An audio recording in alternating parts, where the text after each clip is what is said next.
अस्सलाम वालेकुम। Recipe curries में आज मैंने बनाया मटन की मज़ेदार सी रेसिपी जो कि संडे के लिए बेस्ट है, क्योंकि संडे वाले दिन कुछ ना कुछ बनाने का दिल करता है। सो मटन से रिलेटेड एक यमी सी रेसिपी आपके साथ शेयर करने जा रही हूँ। मटन लिया है मैंने बोनलेस, उसको अच्छे से धो लिया। अच्छा, इसके अंदर स्मेल रह जाती है, उसकी स्मेल को दूर करने के लिए आपने भरकर अदरक लहसुन का पेस्ट जो है वो इसके अंदर 1 चमचा भरकर डाल दीजिएगा। अगर जो है अदरक लहसुन का पेस्ट ना डालना चाहें तो सिंपल जो है आप जो है वो लहसुन का पेस्ट डाल दीजिएगा। साथ में आपने इसके अंदर जो है 1 टीस्पून नमक भी ऐड कर देना, ताकि इसके अंदर अच्छा सा फ्लेवर भी आ जाए।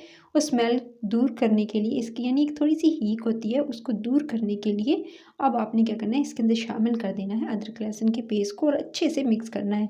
फिर आपने इसको मैरिनेट करके यानी इसी 2 चीज़ों के साथ 2 से 3 चीज़ों के साथ मैरिनेट करके आपने छोड़ देना तकरीबन आधा घंटा के लिए, ताकि स्मेल भी चली जाए और जो नमक जो है इसके अंदर अच्छे से जो है वो इसका फ्लेवर भी आ जाए। तो मज़ेदार सा फ्लेवर भी आ जाएगा और जो स्मेल है वो एक होती है बकरी की, कुछ लोगों को नहीं पसंद होती, तो वो भी चली जाएगी। और अच्छे से उसके बाद पहले धोकर उसके बाद ड्राई करके तब ये दोनों चीज़ें शामिल कीजिएगा और उसके बाद आप इसको छोड़ दीजिएगा रेस्ट पर, जब तक कि मसाला बनाते हैं। प्रेशर कुकर में बनाने जा रही हूँ, झटपट से बनेगा। आपने 2 टेबलस्पून भरकर डालने हैं ऑयल के, उसके अंदर शामिल कर देना है ये पहले से मैरिनेट हुआ जो आपके सामने मैंने मटन था ना, इसको शामिल कर दिया इसके अंदर। इसको भूनेंगे अच्छे से, ठीक है, अच्छे से इसकी भुनाई करेंगे। सिंपली इन दोनों चीज़ों के साथ बहुत अच्छे से भुनाई करनी है जब तक कि इसके अंदर अच्छा सा फ्लेवर रच बस नहीं जाता। अच्छा, कुछ लोग क्या करते हैं डायरेक्टली जो है प्याज और तमाम चीज़ें डालकर इसके बाद जो है इसकी भुनाई करते हैं, वो मेथड भी अच्छा है, लेकिन इस तरह से करेंगे ना तो फ्लेवर डिफरेंस आएगा। हर दफ़ा में डिफरेंट टेस्ट ट्राई किया करें। उसके बाद आपने क्या करना है, इसको अच्छे से भूनना है मटन को सिंपल ऑयल के साथ।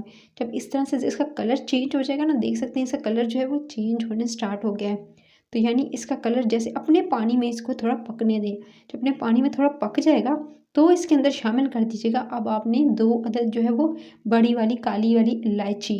अच्छा, इसको मुँह खोल के इसके अंदर शामिल कीजिएगा ताकि फ्लेवर इसके अंदर आ जाए। बाद में ये जो साबुत गरम मसाले होते हैं ना जो इसके अंदर जाते हैं, उसको निकाल लिया करें ताकि मुँह में आते हैं तो फिर बुरे लगते हैं। एक मसाला रेडी करके अभी से रख लें। दही ले लें, आपने आधा कप दही लेनी है, खूब अच्छे से इसको फेंट लीजिएगा।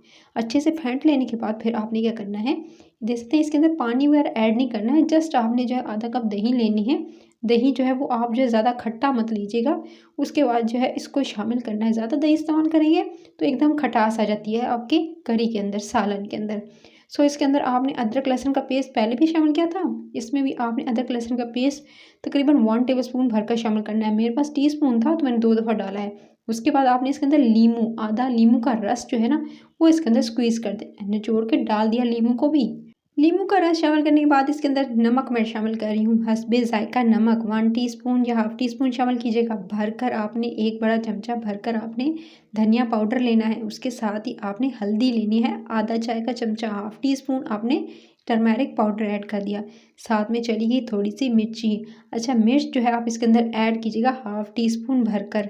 मिर्च भी चली गई, साथ में आपने इसके अंदर गरम मसाला ऐड करना है, वो भी 1 टीस्पून भरकर।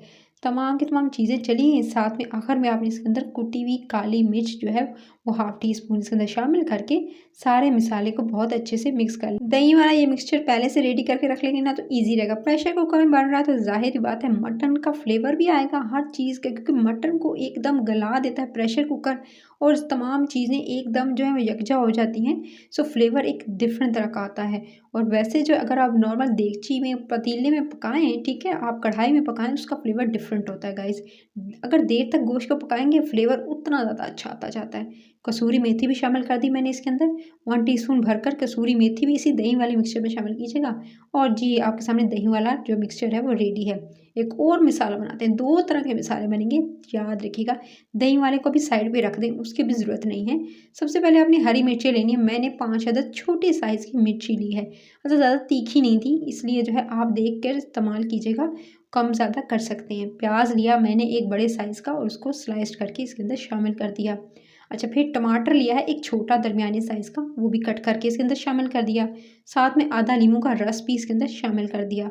तमाम चीज़ें जाएँगी, उसके साथ ही आपने थोड़ा-सा पानी ऐड करना है और ब्लेंडर में डालकर इसको अच्छे से ब्लेंड कर लेना है। आधा काम तो आपका यहीं ख़त्म हो गया, यानी जो आप घंटों पहले मसाले बनाए, उसके बाद ये उसमें आप डालें गोश्त को, फिर उसके बाद उसको गलाएँ, फिर उसके बाद मसाले के बाद यानी डिफरेंट स्टेप्स के बाद उस तमाम चीज़ों को बचने के लिए उन तमाम चीज़ों से आप झटपट से बनाएँ, फ्लेवर वही आएगा लेकिन टेस्ट डिफरेंट नहीं होगा, उससे भी ज़्यादा यम्मी होगा। प्याज़ और ये टमाटर का जो पेस्ट शामिल किया है ना, इसको शामिल करने के बाद अब आपने बहुत अच्छे से इसे भूनना है। जितना अच्छा भूनेंगे कि ये ड्राई हो जाए इसका पानी और जो कच्चापन है वो दूर हो जाए। क्यों? क्योंकि इसके अंदर आपने प्याज़ शामिल किया है बगैर भुनाई के।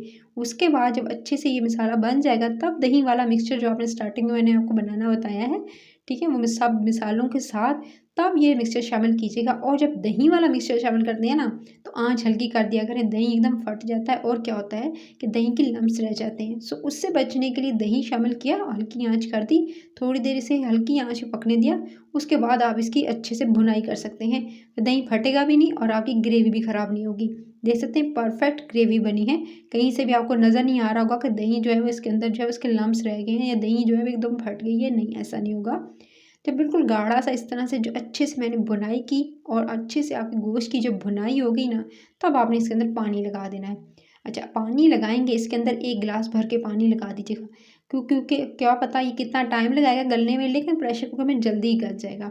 उसके बाद आपने इसके अंदर शामिल कर देनी है फ्लेवर देने के लिए इसी के अंदर 2 अदद हरी मिर्चें और थोड़ी-सी कसूरी मेथी और मैंने शामिल की है हाफ़ टी स्पून। आप कह रहे होंगे कि भई पहले भी शामिल किया है। जब कुकर में आप बंद करते हैं ना कुकर, तो उसके बाद जो फ्लेवर आता है तमाम चीज़ें एकदम इकट्ठी होती हैं, तो वो मज़ेदार सी खुशबू जो आई है ना गाइस, अभी मैंने इसको बंद कर दिया था कुकर को, सीटी 3 सीटी आने तक आपने इसको चलाना है, उसके बाद उतार लेना है।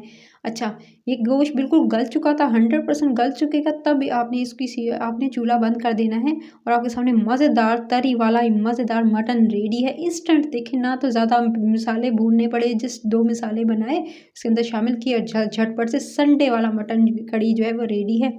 रेसिपी पसंद आई है तो अभी आपने रेसिपी करी चैनल को सब्सक्राइब, वीडियो को लाइक और शेयर ज़रूर करना है। इसको चपाती के साथ, नान के साथ, चाहे तो चावल के साथ भी इसको, क्योंकि इसके साथ जो है मैंने थोड़ी ग्रेवी रखी है, सो आप इसको चावल के साथ भी एंजॉय कर सकते हैं।